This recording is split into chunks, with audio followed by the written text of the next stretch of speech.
What specific training do I need to become an independent adjuster? And actually, the question really is, what specific training do I need to become a successful independent adjuster? So these are two different questions. To be an independent adjuster, what training do I need? To be a successful independent adjuster, what training do I need?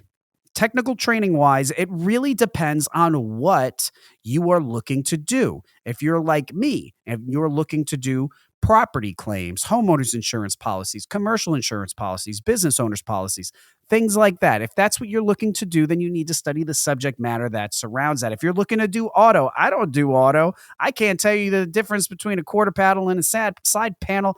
I don't know. I don't know about any of that stuff. So it wouldn't make any sense for me to begin learning the ins and outs of a vehicle and vehicle repair and how to appraise that stuff. I don't know anything about it. I never wanted to learn anything about it. I never wanted to go in that direction. So I never learned anything about it. I'm a property guy. That's what I do. So if you're like me and you want to be a property guy, what training do you need to be a successful independent insurance adjuster, specifically a successful property independent insurance adjuster? Well, you're going to need to know the subject matter.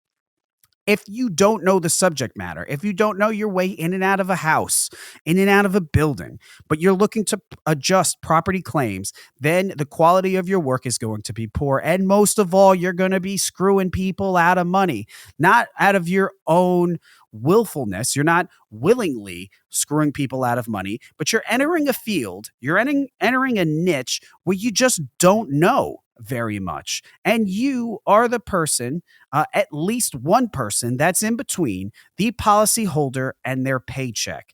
It's all up to you. And that policyholder is relying on you to be able to exercise your education, your intelligence in order for them to get the money that they need from their insurance policy in order for them to follow through with the repairs. Now, if you don't know your subject matter, if you don't know how to make repairs, then you're not going to know how to write an estimate for the repairs that you don't quite understand. And that is going to be conveyed in the quality of the estimate and your report and all of that.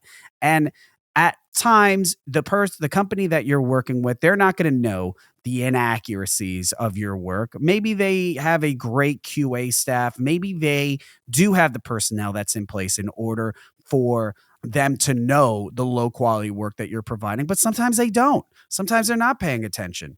These independent adjusting companies, these independent firms, adjuster firms, they aren't always that great. They'll let things slip through the cracks. And if you have a poor product, it will slip through the cracks and you will honestly not know any better because they're not telling you that it's bad. So you're going to continue to deliver a low quality product up until that contract between the independent adjusting company that you're working with and their client, the insurance carrier, is lost because of the low quality of work, because of their own staffing issues. And then you're forced to find another company to work with, not because you have extra space on your calendar and you're looking to really max out the amount of claims that you're running. You're looking for that company because the rug's been pulled out from under you and you're not getting any more claims anymore. You don't know what the problem is. You don't know that the company that you're working with has gotten their contract pulled or the insurance carrier isn't leaning on them as much because of the poor work product. You just don't know these things. And now you're scurrying to find a solution because now you aren't making the money that you once did. That is not the recipe to be a successful independent adjuster. To be a successful independent adjuster, you need to have your schedule filled with work. You need to be able to say that your calendar has the least amount of white space and that you are not only filled up, your calendar is not only filled up, but as time progresses, the value of your work is continuously getting larger. Now, what do I mean by that? Close to when I first started, I worked with a company that pretty much, if you went out and did a claim for this company, you made $200. So no matter what, you went out there, it was minimal damage, you made about $200. If it was $5,000 worth of damage, you made $200. If it was $15,000 worth of damage, you made $210,000. Pretty much, you made $200 no matter what. Now, some people if you ask them, independent adjusters like me, the field property guys, they will balk, they'll scoff at a $200 claim, especially knowing that it's going to be pretty much $200 no matter what. But my motto is this: if you don't have anything else on your calendar, you fill up those $200 claims. Once those claims are filled up, you begin to find another client to mix in there. If you can find a client to mix in there that's a little over 200, begin to juggle both of them. Take the $200 average, take the 250 average, juggle them as much as possible until you find a third client. Once you find a third client, that third client might not be as good as the best one. They may be averaging 225 a claim. But if you have space on your calendar and you can take on a third one without dropping the 200 or the 251, you add them in there. Now you might actually, across all three of them, be averaging about 225 a claim. And now you're working like 40, 60 hours a week. Now you're doing pretty well. You're doing a handful of claims per day because you have three clients that are able to do that. You're pretty much maxed out. Now you continue to market yourself, you continue to find bigger and better clients. And then over time, you might find a client that's 180 average. You don't want that client. You don't have enough time for that. It doesn't make sense for you. But then you may find one, a heavy hitter, that's about $300 a claim. Well, guess what? Your $200 a claim, that's now going away.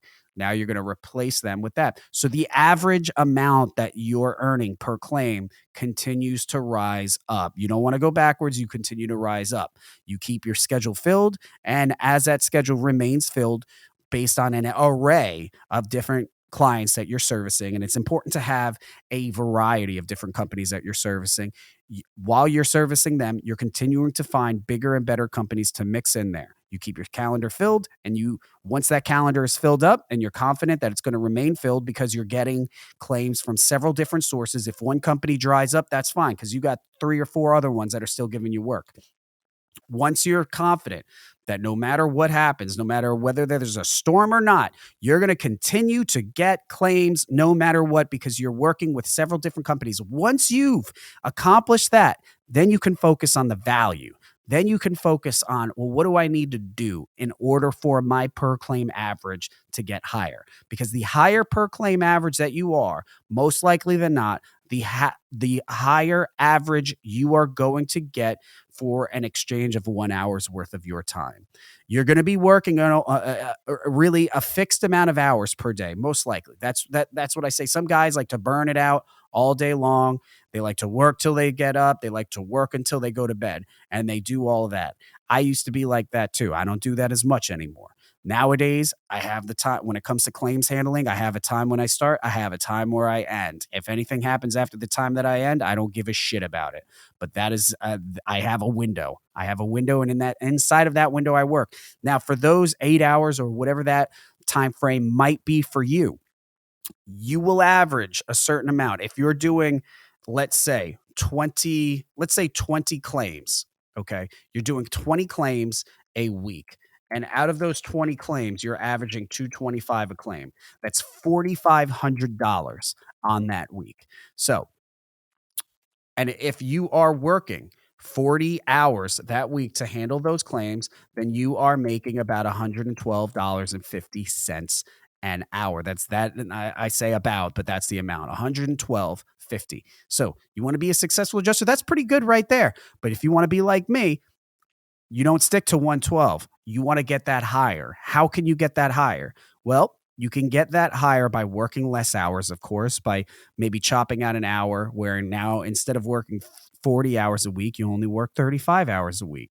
But you can further intensify that by finding companies that are going to pay you more. There's this big thing that's going on, and I encourage everybody that is listening to this podcast right now, do not listen to anyone who tries to tell you that fee schedules are going down. This is something, if you ever hear that, I want you to remember something. Most likely than not, if you heard that and it's affecting you, statistically speaking, you are probably newer to this industry. And if that's the case, and by newer, I'm going to say less than 5 years. And I'll also say this. If that's the case, you probably do not work with that large of a variety of independent adjusting companies. Because if you did, then you will see that, yes, some relationships between independent adjusting companies and their insurance carriers, yes, over time, that pay diminishes. That goes down. And if you don't market yourself, if you're not constantly sending your name out there, finding new companies to work with, all you'll be able to see, your vision is limited. All you'll be able to see is that fee schedule going down. So if you work, let's say you work for 3 independent adjusting companies, you've been doing this for 5 years. Over those 5 years, you've collected only 3 independent adjusting companies to work with. Maybe 1 or 2 were lost, but for the most part, you have very, very slow clientele growth. Now, you've worked for those 3 companies for X amount of years, maybe 3, maybe 4, maybe 5 years. Over time, relationships change. They could grow, they can contract, right? So if they're contracting, then that fee schedule, the amount that the independent adjusting company and insurance carrier agreed to for compensation, that may be going down. The carrier might be demanding more. Meanwhile, the adjusting company does not want to lose the client, so they continue to lower their prices. So if you only focus on that, then absolutely, it seems like fee schedules are going down all around you, because they are. But that's really only because you only have a couple around you. That's why you need to continue putting it out there. I will promise you, while you are caught up, worried that fee schedules are going down, because the ones that you see are going down, other ones that you don't see are going up. This is something that has been brought to my attention ever since I started it. I remember when I started this 10 years ago, I remember when I started this, hearing that fee schedules were going down, that this industry, that this job, independent insurance adjusters, that this little sector was on the way out. They said it 10 years ago. They said it 8 years ago. They said it 6 years ago, 4 years ago. And up until the date that this is recorded, we had just recently had Hurricane Ida come through, and it did a lot of damage in, basically a third of the country, a quarter to a third of the country. So those things kind of went away. That narrative went away, but it'll come back. It'll absolutely come back. Right before this, I think we were, I think it was on COVID-19 and virtual adjusting, because now that people didn't want adjusters in their home, a lot of carriers wanted to switch to a virtual adjusting model. And then that was it. And everybody believed that independent insurance adjusters were on their way out. That's a wrap. It's done. But before that, drone services. Now that drones are out there, independent insurance adjusters are on their way out. Before that, I think it was like a managed repair program. Whatever it is, there is always going to be doubters. Disregard the doubters. Once you start believing the doubters, go ahead and find a different thing to do with your time during the day, because you've already lost. If you want to be a successful independent insurance adjuster, you got to have thick skin. You know that already. You got to have thick skin, but you have to have selective hearing as well. You can't listen to everybody. As an independent insurance adjuster, you are lied to all day long. Every day. If you're busy, every day you're probably going to get lied to. It might not be blatant, might not be an overt lie, but you're going to get lied to. And when you get lied to, you need to be able to have selective hearing. Some people get very offended when they get lied to. We get lied to as an adjuster at scale. So you need to have selective hearing. Once you start hearing the lies, you got to black it out. Now, I'm not just talking about the lies from a policyholder about how long that mold has been there. I'm talking about the lies that are spoken out by unsuccessful independent insurance adjusters. And there's no shortage of them out there. Once you start to hear about all the difficulties there are about being an insurance adjuster, or that how this industry is going down, you can't make the money that you used to be able to make, you might as well just get a job at Home Depot. Just block them out. Block them out, because those people, believe it or not, those people are in every single industry. Every industry where you can start a business, which is all of them, any industry where you can start a business, there will be failures. They will be business owners that failed to run their business. And I can tell you right now, and I think this is very reasonable to say, nobody had a failed business that truly understood how to be successful.